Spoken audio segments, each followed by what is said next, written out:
We'll guide you through how to use bookmarks in VS Code to streamline your coding workflow. If you find this helpful, consider subscribing and liking the video. First, open Visual Studio Code on your desktop. You need to have the Bookmarks extension installed, so go to the Extensions view by clicking on the icon in the sidebar or pressing Ctrl-Shift-X on Windows or Command-Shift-X on a Mac. In the search bar, type Bookmarks and look for the extension by Alessandro Fragnani. Click on the Install button, and once that's done, you'll see a little bookmark icon in your sidebar. Now, open a file where you want to start bookmarking lines.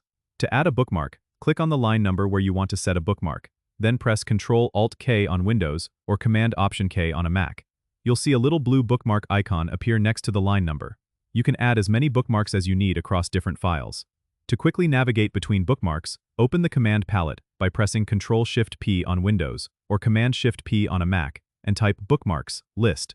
This will show you a list of all the bookmarks you've set. You can click on any bookmark in the list to jump directly to that line in the code.